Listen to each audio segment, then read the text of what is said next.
Okay, so we got our search, we got our delete, we have our edit. Now, finally, we need to get to adding a new customer. So basically, that's going to be this add customer view. We already have that here.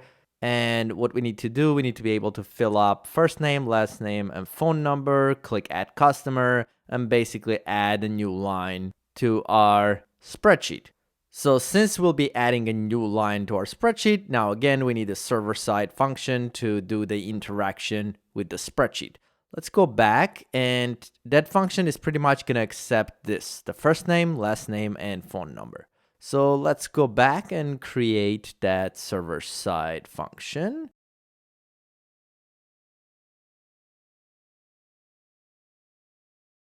Add customer, I guess, and we will basically just get customer info, similar to how we get it in here. Now we basically just need to go to the spreadsheet again and add a line below all of these lines. So again, that means we need to get our spreadsheet and the worksheet over here. And then once we do that, in this worksheet, there is going to be a method append row. And that needs to receive row contents. And what that means, it basically needs to be an array like this. Unlike this one, it's not going to be array of arrays. It's going to be just a regular array of comma-separated values in that column. So for example, if we're adding a new customer here, all the way down, there should be a new ID, new name, new etc. So basically, we're going to have ID, comma, first name, last name. So all that information like first name, last name, phone is going to come from this customer info that is going to be received from this form. So this form has those pieces, but it doesn't have ID. Let's do that. Customer info dot, first name, last name. I'm just going to copy from here.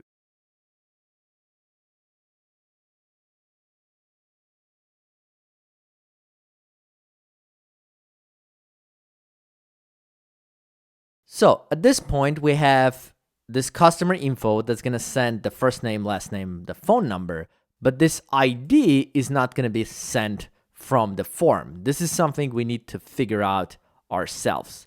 Actually, let's just call it new ID instead of ID. We need to somehow get that in here. So I'm going to create a new variable, new ID, which is what's going to be used in here. So the way we're going to receive this ID is basically by going in here in this column of IDs and just find what's the highest ID we have. So if we go and find the maximum number in this column, then we could just take the maximum and add 1 to it to get to the next number over. So we need to basically just create something to loop through this column and get the highest number in this list. I'm basically going to take the worksheet again and read the first column. And we've done that a couple of times here. So let's just copy this line and we'll kind of change it up a little bit. So it's going to be starting from second row, starting from first column, the same number of rows, the first column. All of that is the same. And we're going to get values out of that column. I'm not going to map it this time. So just get the values from that first column. So we'll just say unique IDs, something like that. So now we need to loop through this array of unique IDs and find the highest number. To do this, let's first set a number. So we'll say var max num for max number equals to 0. So initially we'll just say the highest number is 0, and then we'll figure out what it should actually be. So then what we'll do, we'll take this unique IDs column and loop through it. It's going to be an array, so we're going to run a for each loop. So for each row, we're going to basically get the row contents. So the row just has one column. So really the contents is R0 at this point, which is the first column. So that will give us the number. we'll say if the number we get, which is R0, is greater than this maximum number we have here, then let's make the maximum number that number that's in that row. The long way to write this would be something like if this R0 is greater than the maximum number, then we'll say the maximum number should now become that R0, which is the number that we're going to get in that row. And we're going to keep going through this, and then this should then have the highest number, this max num. Now, we should be able to write this in a little shorter way, so we'll just say that our max num should be equal to, and we'll do our condition. We'll say if our max number, or really R0, let's go this direction. If R0 is greater than our max number, then we want that to be R0. Otherwise, max number should be what it was. So it's going to be the max number. So this should pretty much accomplish the same thing.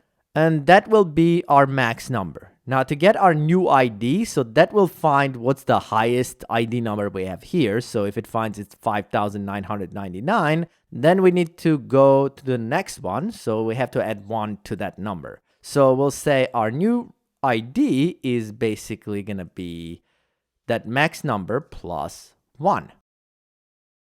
And that new ID we'll use right here as the new ID in this function. And the rest of this will be coming from the form.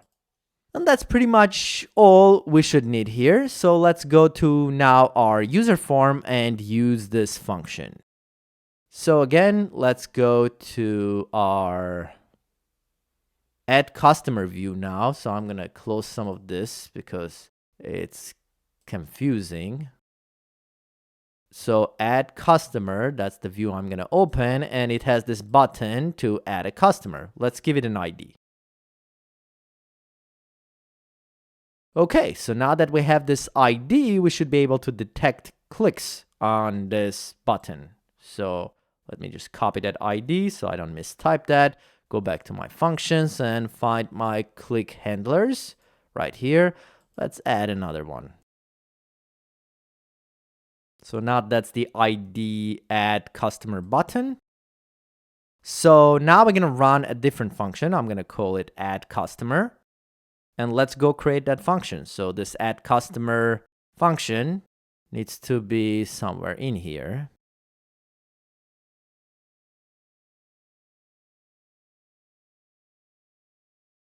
So in this function, we need to first go grab whatever's entered in our customer form. So first name, last name, phone number, those fields. Let's go copy something similar we've done in here. Paste it. And again, I'm going to set this customer info. Let's go check what we have as IDs for those fields. Do we have the same IDs? So we have first name, we have last name, we have phone number. I think those are the same. Let's go check. First name, last name, phone number. Good. So those are the same. We're going to set first name, last name, and phone. So once we have all that information, now we can run that function we've created here that we called add customer, which will accept that customer info. So I'm going to go to, where are we? Here. And we're going to run that function. And again, that will be that Google script run. And we're going to add a customer. And basically, we're going to send this customer info, this variable that's matching this exactly, to that. Let's actually do a callback in here, which we're not going to be using at this moment, but we'll probably use it just in a second. So I'm going to save this. Let's try to now run this and see, does it actually add a new customer? So I'll go back, close this. I want to be scrolled down so I can see what's happening here, and go to this, open my form, and click add customer. And let's try to add a new customer.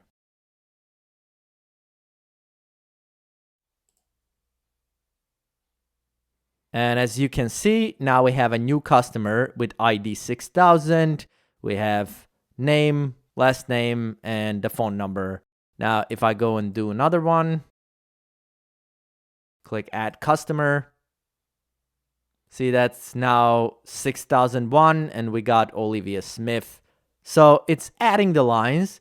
It would be nice to have some sort of confirmation message here, and it would also be nice to clear all these fields once this is entered. Let's go and quickly add that. Let's clear the fields first. So we want to clear the fields after this is successful. So that means it's going to go here. Now I'm going to just take those fields and set values to nothing. If you want to find better ways of doing this clearing fields and all of this, you might want to watch the previous series. But this should do for now. So that should clear the fields after that's entered. Now it would also be nice to display some sort of success message. So similar to how I did with that edit customer, I'm going to do it here too. Copy this div, go to add customers, and pretty much paste it in here. And I'll leave the same ID, that's fine. Only we'll change this changes saved. We'll just say new customer added. So now we just want to make sure we can display this message and hide it, similar to how we did it. It's the same ID, so it should be pretty much the same thing. So I did this here, right? I did this. Let's remove invisible class and then add invisible class back. And it's going to be the same ID for this one too. And it's okay because this is really a different view. We're not going to have both of them loaded at the same time. So the same ID is fine. You could change the ID if you wanted to. So I'm going to copy this and go right in here and add this as well. Save this. So let's go check this out. Now I'm going to click add customer and let's create a customer. Something like that. Click add customer. So that clears it. It says new customer added. And now we should have that person. Hopefully, do we have that person in there? I will have to scroll down to see. Yes, we do. Let's try one more.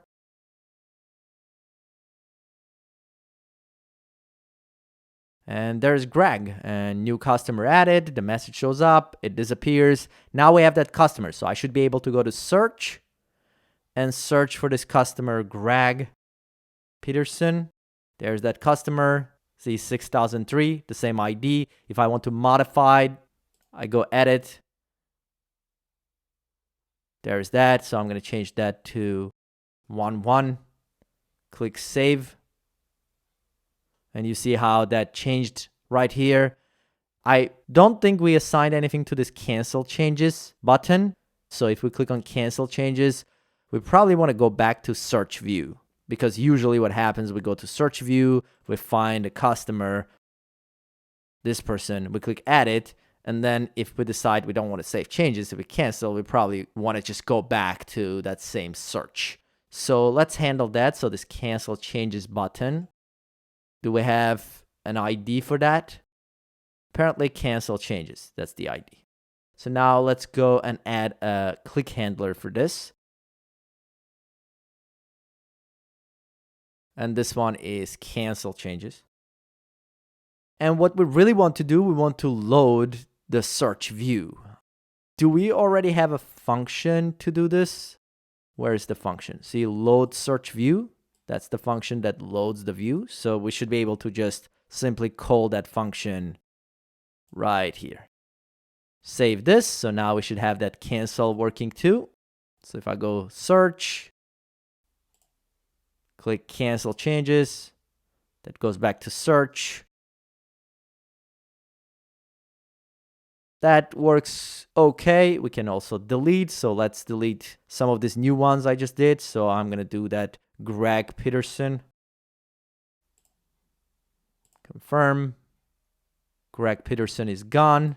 So now that I did this, I've realized maybe I want to clear this search field after that delete is done, so it doesn't still have Greg Peterson typed in here. Or maybe we want to keep it because we might have other results. So for example, if we do, let's say, Smith, and we have this, and we decide to delete, let's say, Olivia Smith. There it is. We still have all these others under Smith. So if I press delete and confirm,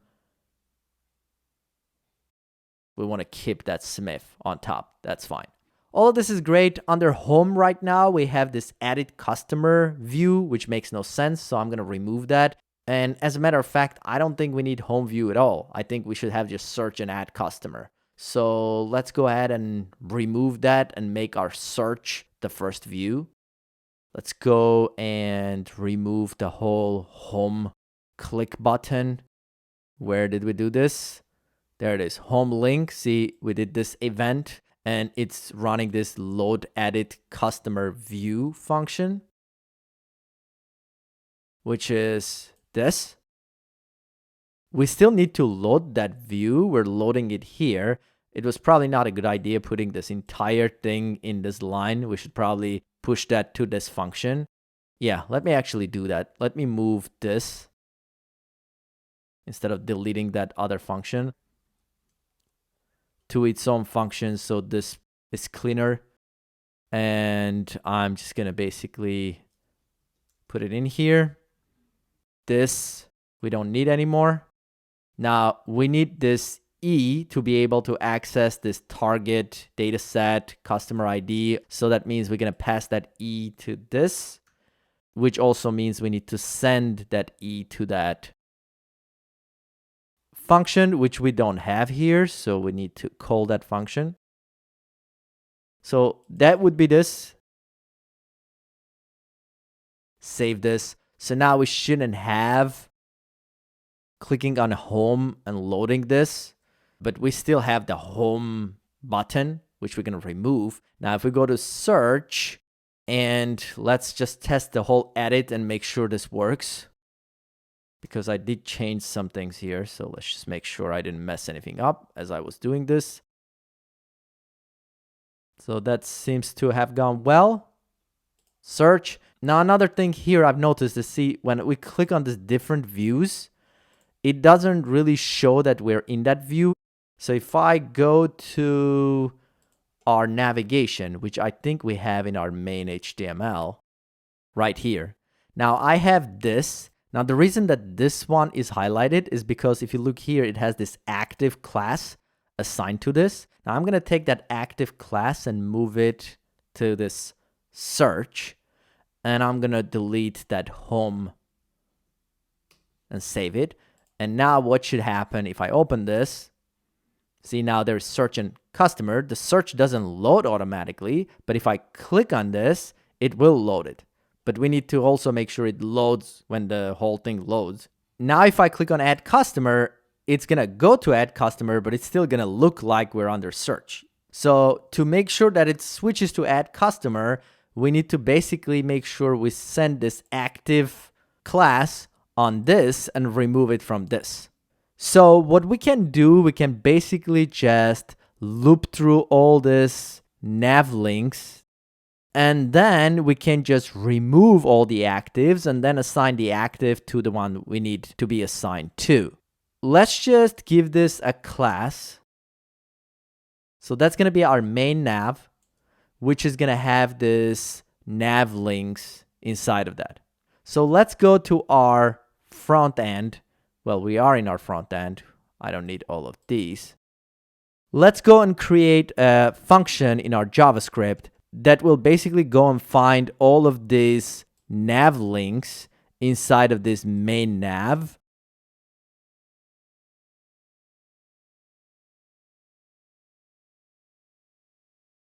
So let's get to them through our document object. And we're going to find all of those by using query selector all. So this will allow us to do CSS to find a bunch of elements. So now I'm going to do that main nav, and inside of main nav, I want nav link class. There it is. So because these are classes, both are with periods. So this will find all those elements. Now we need to loop through all those elements and remove that active class from all of them. So I'll just do a simple for loop here and do a callback function. And for each link, we want to take that link. Let's call it link L for link elements. So it's more descriptive. We'll take that link element and from class list, remove that class active, I think. That's what it was called. So other than removing all of this, we also want to make sure that we can assign that active class to the element that was just clicked on. So which means if we just pass the element here, or the E, and we'll take that E target, and to this class list, we'll add that active class. Okay, so now we need to basically just add an event listener to send this E to this active tab change. So we want to assign this to this nav links. All those navigation links are going to be inside of this main nav. So I'm just going to assign the event to the main nav and then handle all those events. We need to do that separately from this because it's outside of our app, but that's still going to be the click event. So we'll just assign it to, well, we don't have an ID. Let's do an ID for that. So for this UL navigation, let's give it an ID. Or better yet, let's just do a nav around this whole thing. So let's give this an ID here. Let's assign an event listener to this.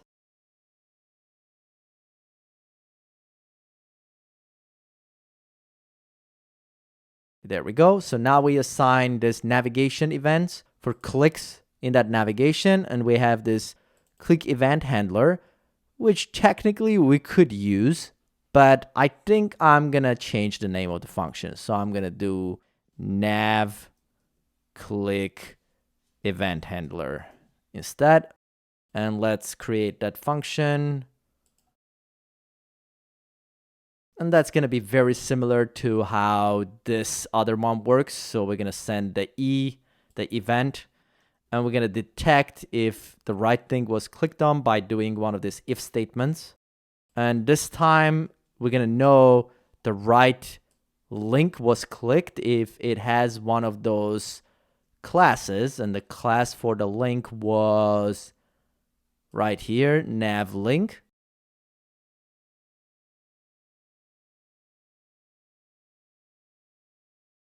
Okay, I think that's it. Let's go check this out. All right, let's click on Add Customer. See how this changed now. And the last thing from functional standpoint I want to do here, I just want to make sure when we open the form, it loads the search right here. So to do that, we're just going to add one more event listener here for entire page load. This would be the actual page load. So that would be DOM content loaded. And the function we want to run when the page loads is the function that actually opens the search page. And let's see what function is that. So the function we've created for that is called load search view. There it is. Save it. Let's go back and open our user form. And search form loads right away now. We can start using it.